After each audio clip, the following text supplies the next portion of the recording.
Welcome to the online classes of botany. ഇന്നത്തെ video ക്ലാസ്സിലേക്ക് എല്ലാ വിദ്യാർത്ഥികളെയും സ്വാഗതം ചെയ്യുന്നു.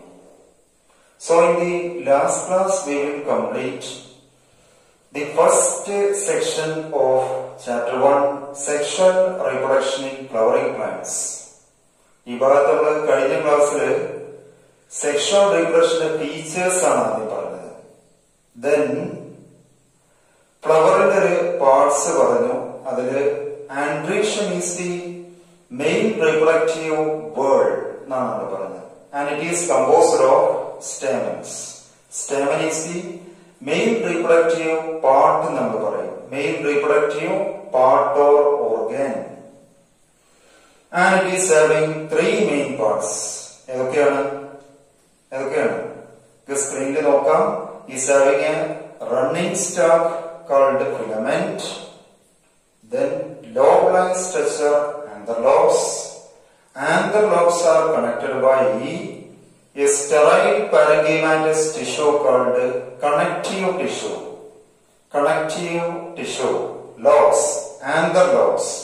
Dithecous ഉണ്ട്, monothecous ഉണ്ട്. Theca means lobes.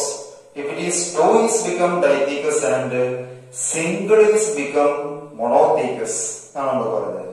നമ്മൾ കഴിഞ്ഞ ക്ലാസ്സിൽ എടുത്ത ഭാഗമാണ്. An anther is having 4 microsporangias become dithecous and 2 microsporangias become monothecous. പറഞ്ഞതാണ്, എല്ലാവർക്കും അറിയുന്ന കാര്യമാണ്. അപ്പൊ അതിൽ തീക്ക എന്ന് പറയുന്ന ഭാഗമാണ് ലോബ്സ്. അതിന്റെ അടിസ്ഥാനത്തിലാണ് നമ്മൾ ഡൈത്തീക്കസ് ആൻഡ് മൊണോത്തീക്കസ് എന്ന് പറയുന്ന രണ്ട് ടൈപ്പ് ആയിട്ട് ഇതിനെ ക്ലാസിഫൈ ചെയ്യുന്നത്. ഇനി ഇതില് when we take the cross section of an anther, we can see the microsporangium. Microsporangium appear as circular in outline. Circular in outline. ഇത്തരത്തില് സർക്കുലർ ആയിട്ടുള്ള ഈ പോർഷനാണ് നമ്മൾ മൈക്രോസ്പൊറാഞ്ചിയം എന്ന് പറയുന്നത്. അത് 4 മൈക്രോസ്പൊറാഞ്ചിയം വരികയാണെങ്കിൽ ഡൈത്തീക്കസ് എന്ന് പറയും. 2 microsporangias become monothecous. Clear?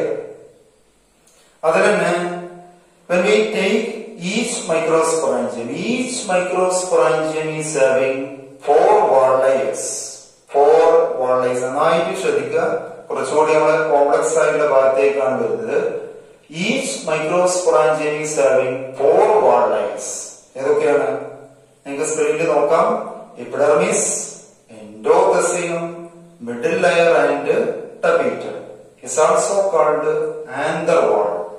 Anther wall എന്ന് പറയും. Anther wall is multi-layered and it is having 4 layers: epidermis, endothelium, middle layer and tapetum. First 3 layers are for protection. Protective layers ആണ്. And first 3 layers are for protection and also dehiscence of anther for the release of pollen grain എന്ന് നമുക്ക് പറയാം. അപ്പോൾ ആദ്യത്തെ 3 layers protective layers ആണ് and also they are helpful for dehiscence of anther to release pollen grains.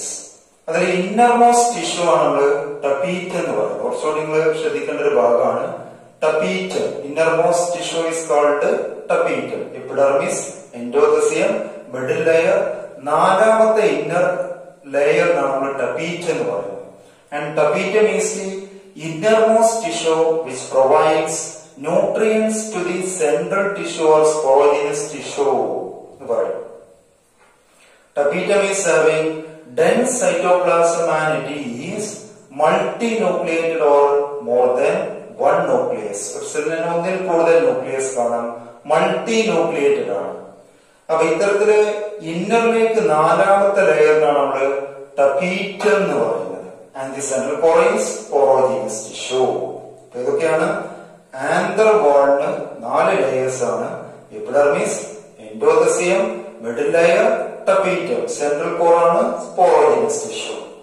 അപ്പൊ ഇത്രയാണ് നമുക്കൊരു TS of anther എടുത്താൽ നമുക്ക് കാണാൻ പറ്റുന്ന ആന്തറിന്റെ വാൾ ലേയേഴ്സ് എന്ന് പറയുന്നത്.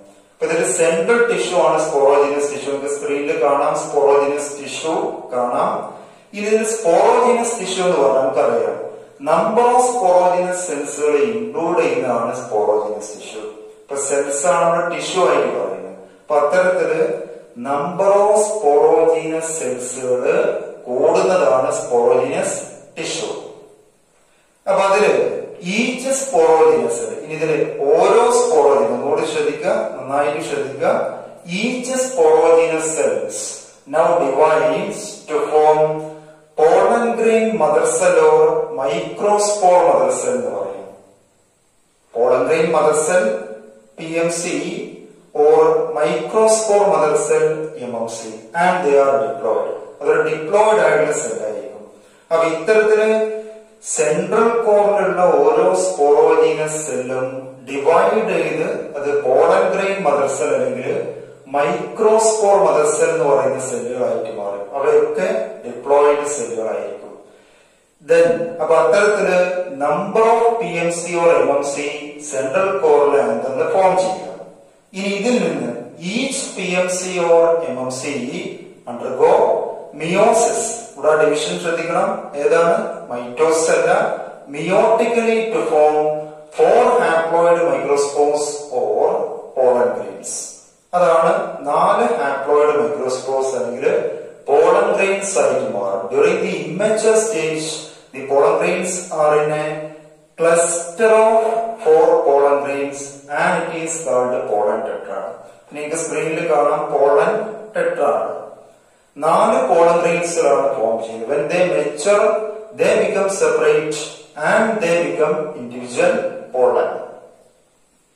And pollen is the male gametophyte എന്ന് നമുക്ക് പറയാം. Male gamete bearing portion is called male gametophyte. അപ്പൊ ഇത്തരത്തില് ആന്തറിന്റെ സെൻട്രൽ കോറില് ആദ്യം സ്പോറോജിനസ് സെല്ലിന്റെ PMC ഓർ MMC വരുന്നു.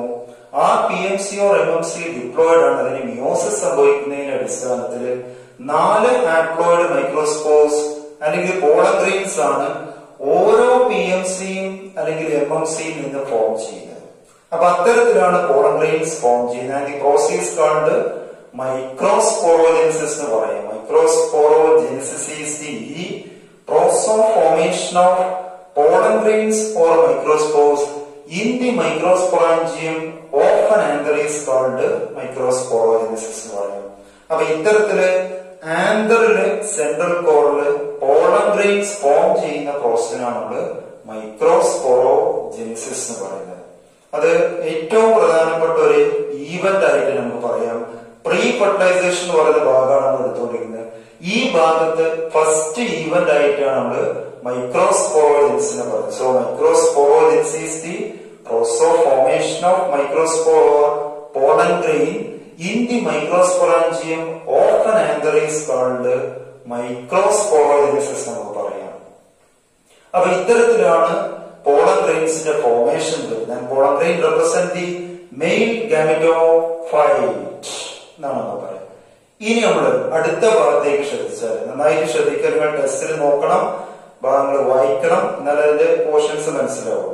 അപ്പൊ ഇനി നമ്മൾ അതിന്റെ സ്ട്രക്ചറിലേക്ക് വന്നാൽ പോളൻ ഗ്രെയിൻസ് പറഞ്ഞാൽ they are generally spherical in shape എന്നാണ് പറയുന്നത്. And approximately 25 to 50 micrometer in nanometer size, diameter size ആണ് വരുന്നത്. അപ്പൊ അത്തരത്തില് വളരെ മൈന്യൂട്ട് ആയുള്ള പാർട്ടിക്കിൾസുകളാണ് നമ്മള് പോളൻ ഗ്രെയിൻസ് എന്ന് പറയുന്നത്. ഇപ്പൊ നമുക്ക് ഹൈബിസ്കസിലൊക്കെ ശ്രദ്ധിച്ചാൽ ഒരുപാട് പോളൻ ഗ്രെയിൻസ് നമുക്ക് അതിൽ കാണാൻ പറ്റും. And pollen grains are having 2 layered thick wall. Outer layer is called exine and inner layer is called indent. നിങ്ങൾക്ക് സ്ക്രീനിൽ കാണാം, നോക്കാം, നന്നായിട്ട് ശ്രദ്ധിക്കുക. Outer layer is called exine and inner layer is called indent. And these are the 2 layers of a pollen. ഇനി അത് ആദ്യത്തെ നമ്മൾ ശ്രദ്ധിച്ചാൽ exine is highly thick and cuticularized. It is having a cuticle covering and with a spinous outgrowth.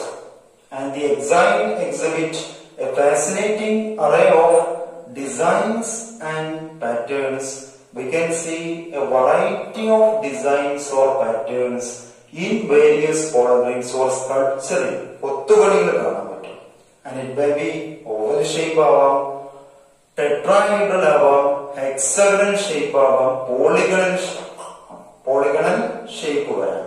അപ്പൊ ഇത്തരത്തില് variety of designs നമുക്ക് എക്സൈൻ ലെയറിൽ കാണാൻ പറ്റും. So the exine is having variety of designs. സ്ക്രീനിൽ ശ്രദ്ധിച്ചാൽ കാണാൻ പറ്റുമല്ലോ.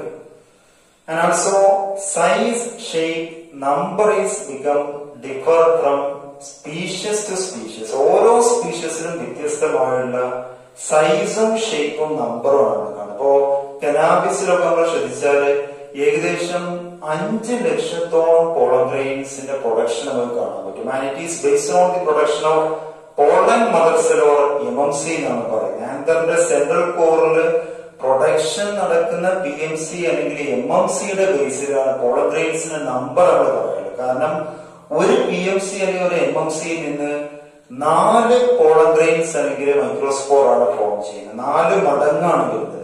അപ്പൊ എത്രമാത്രം PMC അല്ലെങ്കിൽ MMC പ്രൊഡക്ഷൻ നടക്കുന്നോ അതിന്റെ ബേസിലാണ് നമ്മൾ പോളൻ ഗ്രെയിൻസിന്റെ നമ്പർ ആ ഫ്ലവറിൽ ഫോം ചെയ്യുന്നത്. അപ്പൊ ഇത്തരത്തില് ഒരു പോളന് 2 ലെയർ ആണ്. Outer layer is called exine and inner layer is called exine. ഇതിൽ നിങ്ങൾ ശ്രദ്ധിക്കേണ്ട മറ്റൊരു ഭാഗം, the exine is having made up of a complex organic substance called sporopollenin. ഇനി ഇതിനൊരു ഫീച്ചർ ആണ് നമ്മൾ പറയുന്നത്. എന്താണ് സ്പോറോപൊളിന്റെ feature? It is highly resistant biological material ever known, one of the most resistant biological material. It is resistant to decay and it cannot be degraded by any enzymes. It can withstand high temperature, strong acids and alkali. ഇപ്പൊ Mexican ആൽപ്സിലൊക്കെ ഏകദേശം വർഷങ്ങളോളം പഴക്കമുള്ള pollen ഗ്രെയിൻസിനെ archaeological excavation അടിസ്ഥാനത്തിൽ കണ്ടെത്തിയിട്ടുണ്ട്. അപ്പൊ അത്തരത്തില് even -°C high ടെമ്പറേച്ചറിലും high acidic basic alkali soils, acidic and alkali സോയിൽസിലൊക്കെ പോളൻ ഗ്രെയിൻസ് നമുക്ക് കണ്ടെത്താൻ പറ്റിയിട്ടുണ്ട്. So due to the presence of sporopollenin the pollen grains are well preserved as fossils. അപ്പൊ ഇവിടെ വരുന്നൊരു ക്വസ്റ്റ്യൻ ആണ് സാധാരണ, pollen grains are well preserved as fossils, justify എന്ന് ചോദിച്ചാൽ നമുക്ക് പറയാം, it is resistant to decay, it can withstand high temperature, strong acids and alkali, and it cannot be degraded by any enzymes. For enzymes in case of പറയുകയാണെങ്കിൽ പല സബ്സ്റ്റൻസും cellulase, pectinase, proteinase ഇത്തരത്തിലുള്ള എൻസൈംസിന്റെ അടിസ്ഥാനത്തിൽ തന്നെ പല സെൽസുകളും ഡീനാച്ചർ ചെയ്യാറുണ്ട്. പക്ഷേ പോളൻ ഗ്രെയിൻസിൽ എക്സൈൻ എന്ന് പറയുന്ന ലെയറിൽ ഈ ഒരു കോമ്പൗണ്ട് സ്പോറോപൊളനിൻ പ്രസന്റ് ആയതുകൊണ്ട് തന്നെ പോളൻ ഗ്രെയിൻസ് ഏത് കണ്ടീഷനെയും ഓവർകം ചെയ്യാൻ പറ്റും. So they can B preserved as fossils even in high temperature or -°C. അപ്പൊ എക്സൈനിൽ വരുന്ന കോംപ്ലക്സ് ഓർഗാനിക് സബ്സ്റ്റൻസ് ആണ് സ്പോറോപൊളനിൻ എന്ന് പറയുന്നത്. ഇനി നിങ്ങൾ ഇന്നർ ലെയറിലേക്ക് വന്നാൽ inner layer is called intine and it is a very thin smooth layer and it is made up of cellulose. രണ്ട് ലെയർ ആണ്. ഔട്ടർ ലെയർ ആണ് എക്സൈൻ, ഇന്നർ ലെയർ ആണ് ഇൻഡൈൻ എന്ന് പറയുന്നത്. അപ്പൊ 2 ലെയർ ഒന്ന് നിങ്ങൾ ശ്രദ്ധിക്കുക. ഡയഗ്രത്തില് വളരെ ക്ലിയർ ആണ്, നോക്കാം. ഇനി എക്സൈൻ തന്നെ നിങ്ങൾ ശ്രദ്ധിച്ചാൽ at certain places exine is very absent or giving an appearance of a pore is called germ pore എന്ന് പറയും. ഇപ്പൊ എക്സൈനിന്റെ അവിടെ ആ ഭാഗത്ത് സ്പോറോപൊളനിൻ കുറഞ്ഞ ഭാഗത്ത് അല്ലെങ്കിൽ അതിന്റെ കോൺസെൻട്രേഷൻ കുറഞ്ഞ ഭാഗത്ത് എക്സൈനിൽ ചെറിയ ഹോള് നമുക്ക് കാണാൻ പറ്റും, pore. And the pore is called germ pore എന്ന് പറയും. ഇപ്പൊ സ്ക്രീനിലേക്ക് കാണാം germ pore. ഇതിനൊരു ഫംഗ്ഷൻ എന്താണെന്ന് ചോദിച്ചാൽ the indine grows out as a pollen tube through the germ pore during the germination of pollen grains എന്നാണ് പറയുന്നത്. ഇപ്പോ പോളൻ ജെർമിനേറ്റ് ചെയ്യുന്ന സമയത്ത് ഈ ഇൻഡൈൻ ആണ് ഒരു ട്യൂബായിട്ട്, പോളൻ ട്യൂബായിട്ട് എക്സൈനിലൂടെ പുറത്തേക്ക് വരും. So the intine grows out as a pollen tube through the germ pore during the germination of pollen grain. അതില് ആ ഒരു പോർഷനാണ് നമ്മൾ germ pore എന്ന് പറയുന്നത്. There are 3 germ pores in dicots and 1 germ pore in monocots. അപ്പൊ അത്തരത്തില് in pollen grains അല്ലെങ്കിൽ exine layer എന്ന് പറയാം, at certain places sporopollen is very absent, giving an appearance of a pore. Is called germ pore. And the study of pollen grains is called palynology എന്ന് പറയും. അപ്പൊ ഇത്തരത്തിലൊരു പോളന് 2 layer ആണ് നമ്മൾ കാണുന്നത്. Outer layer is called exine, inner layer is called intine. ഇത് വളരെ ശ്രദ്ധിക്കേണ്ട കാര്യം, exine is made up of a complex organic substance called sporopollenin and intine is made up of cellulose. ആ 2 ഭാഗങ്ങൾ ശ്രദ്ധിച്ചാൽ മതി. ഇനി സ്ട്രക്ചറിലേക്ക് വരുമ്പോൾ ഒരു പോളൻ ഗ്രെയിന്റെ എൻറ്റയർ സ്ട്രക്ചർ, ഇന്റേണൽ സ്ട്രക്ചർ, അനാട്ടമിയിലേക്ക് നമ്മൾ വരുമ്പോൾ, ഇപ്പൊ ഇതുവരെ നമ്മൾ പറഞ്ഞ മോർഫോളജിയാണ്. മോർഫോളജിക്കലി 2 ലെയേർഡ് ആണ്, ഔട്ടർ എക്സൈൻ, ഇന്നർ ഇന്റൈൻ. എക്സൈനില് sporopollenin, ഇന്റൈൻ made up of cellulose. ഇനി അനാട്ടമിയിലേക്ക് നമ്മൾ വരുമ്പോൾ, അനാട്ടമിക്കലി A pollen is 2 layered cells എന്നാണ് പറയുന്നത്. ഒരു വെജിറ്റേറ്റീവ് സെൽ അല്ലെങ്കിൽ ട്യൂബ് സെൽ, ജനറേറ്റീവ് സെൽ. ഇത്തരത്തില് 2 സെല്ലാണ് നമ്മൾ ഒരു പോളനിൽ കാണുന്നത്. സ്ട്രക്ചറിൽ കാണാം 2 സെല്ലാണ് vegetative cell or tube cell, generative cell. Vegetative സെല്ലിന്റെ ന്യൂക്ലിയസിന് വെജിറ്റേറ്റീവ് ന്യൂക്ലിയസ് എന്ന് പറയുന്നു. ജനറേറ്റീവ് സെല്ലിന്റെ ന്യൂക്ലിയസിന് നമ്മൾ ജനറേറ്റീവ് ന്യൂക്ലിയസ് എന്ന് പറയും. ഈ സെല്ലിന്റെ ഒരു ഇന്റേണൽ സ്ട്രക്ചർ കൃത്യമായിട്ട് നമ്മൾ പരിശോധിച്ചാല് അതിന്റെ ന്യൂക്ലിയസിന്റെ ഡിഫറൻസിലേക്ക് വരുമ്പോൾ, വെജിറ്റേറ്റീവ് ന്യൂക്ലിയസ് അല്ലെങ്കിൽ വെജിറ്റേറ്റീവ് സെൽ എന്ന് പറയുന്നത് ടോട്ടൽ സെല്ലാണ്.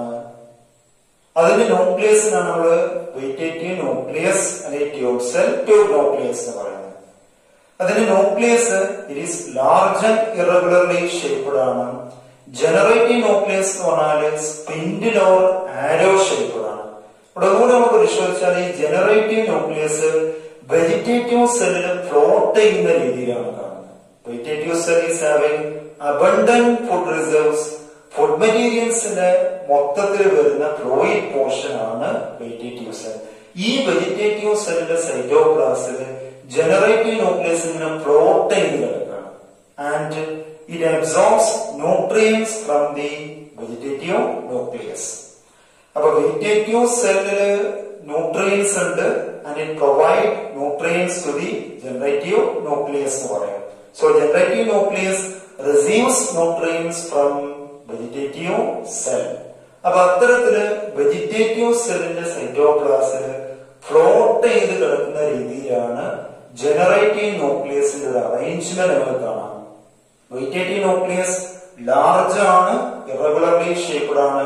ജനറേറ്റീവ് ന്യൂക്ലിയസ് എന്ന് പറഞ്ഞാല് സ്പിൻഡിൽ ഓർ ആരോ ഷേപ്ഡ് ആണ്, സ്മാൾ ആണ്, ചെറുതാണ്. ഈ ന്യൂക്ലിയസ് വെജിറ്റേറ്റീവ് സെല്ലിന്റെ സൈറ്റോപ്ലാസിൽ ഫ്ലോട്ട് ചെയ്ത് കിടക്കുന്നു. And it receives nutrients from vegetative cell എന്നാണ് നമ്മൾ പറയുന്നത്. ഇതല്ലേ? യെസ്. അപ്പൊ ഇത്തരത്തിൽ നമ്മൾ നോക്കിയാൽ പോളൻ ഗ്രെയിൻ ഒരു 2 സെൽഡ് സ്റ്റേജ് ആണ് നമുക്ക് പറയാം. ഈ മെജോറിറ്റി ഓഫ് ആൻജിയോസ്പേം, 60% ആൻജിയോസ്പേമിൽ നമ്മൾ ശ്രദ്ധിച്ചാല് pollen grain are 2 celled stage during the shedding stage. Shedding സ്റ്റേജിൽ അത് 2 സെൽഡ് സ്റ്റേജ് ആണ് നമുക്ക് പറയാൻ പറ്റും. പക്ഷെ റിമൈനിങ് പ്ലാന്റ്സ് നമ്മൾ ശ്രദ്ധിച്ചാല് during the shedding stage the pollen grains are in 3 celled stage because the generative nucleus divides to form 2 male gametes, so it become 3 celled stage. നേരത്തെ പറഞ്ഞു ഒരു pollen germinate ചെയ്യുന്ന സമയത്ത് the intine grows out as a pollen tube through the germ pore. germ pore വഴി അതൊരു pollen tube ആയിട്ട് വരും. ഈ pollen tube എന്താണ്, ഫ്ലവറിന്റെ സ്റ്റിഗ്മയില് സ്റ്റൈല് വഴി ഇറങ്ങി വന്ന് ഓവറിയെ ക്രോസ് ചെയ്ത് ഒബ്യൂളിനെ ക്രോസ് ചെയ്ത് എംബ്രിയോ സാക്കിലേക്ക് ഫെർട്ടിലൈസേഷന് പ്രവേശിക്കുന്നു എന്നാണ് പറയുന്നത്. അതിനു മുമ്പായിട്ടാണ് ഈ ട്യൂബിൽ വെച്ച് തന്നെ ജനറേറ്റീവ് ന്യൂക്ലിയസ് 2 മെയിൽ ഗമീറ്റ്സ് ആയിട്ട് മാറും. അതാണ് ഫെർട്ടിലൈസേഷന് വേണ്ടി എംബ്രിയോ സാക്കിലേക്ക് ഡിസ്ചാർജ് ചെയ്യുന്നത്. അപ്പൊ ഇത്തരത്തില് ചില പ്ലാന്റ്സിൽ നമ്മൾ ശ്രദ്ധിച്ചാല് ഈ ജനറേറ്റീവ് ന്യൂക്ലിയസ് 2 മെയിൽ ഗമീറ്റ്സ് ആയിട്ട് മാറിയിട്ടുണ്ടാവും ഷെഡ് ചെയ്യുന്ന സമയത്ത് തന്നെ. So during the shedding stage they become 3 celled. But in majority of the angiosperm grains are two-celled stage is having a vegetative cell and a generative cell. അപ്പൊ ഈ ഒരു കേസിൽ നമ്മൾ ശ്രദ്ധിച്ചാൽ ഇവിടെ നമ്മള് പോളൻ ഗ്രെയിന്റെ ഫോർമേഷൻ ആദ്യം പറഞ്ഞു, അതിനുശേഷം മീൽഗമീറ്റ്സിന്റെ ഫോർമേഷൻ പറഞ്ഞു. ഇതിൽ പോളൻ ഗ്രെയിന്റെ ഫോർമേഷൻ ആണ് നമ്മള് മൈക്രോസ്പോറോജെനിസിസ് എന്ന് പറഞ്ഞു. ഈ മൈക്രോസ്പോറോജെനിസിസ് പോളൻ ഗ്രെയിന്റെ ഫോർമേഷൻ ആണ്. ഈ പോളൻ ഗ്രെയിൻ ആണ് മെയിൽഗാമിറ്റോഫൈറ്റ്സ് എന്ന് പറയുന്നത്. അപ്പൊ അതിൽ നിന്ന് മെയിൽഗമീറ്റ്സുകൾ ഫോം ചെയ്യുന്ന പ്രോസസ്സിനാണ് നമ്മള് മൈക്രോഗാമിറ്റോജെനിസിസ് എന്ന് പറയുന്നത്. രണ്ടാമത്തെ ഇവന്റ് ആണ് എന്താണ്? Microgametogenesis. The process of formation of male gametophyte or pollen grain from a single pollen is called microgametogenesis. ഒരു പോളനിൽ നിന്ന് മെയിൽ ഗമീറ്റുകൾ ഫോം ചെയ്യുന്ന പ്രോസസ്സിനാണ് മൈക്രോഗാമിറ്റോജെനിസിസ്. ഇതാണ് ഇതിന്റെ സെക്കൻഡ് ഇവന്റ് പറയുന്നത്. First event microsporogenesis and it is nothing but the formation of pollen grain or microspore in the microsporangium of an anther, and the same case ആ pollen grain in the pollen gametuകൾ form ചെയ്യുന്നു. The process of formation of male gametophyte or male gametes from a single pollen is called microgametogenesis. അപ്പോ pre fertilization നമ്മൾ പ്രധാനമായിട്ടും പറയുന്ന രണ്ട് ഇവന്റുകളാണ് microsporogenesis and second one is called microgametogenesis. അപ്പൊ ഇത്രയാണ് നമ്മൾ ഇന്നത്തെ ക്ലാസ്സിൽ ഉദ്ദേശിക്കുന്നത്.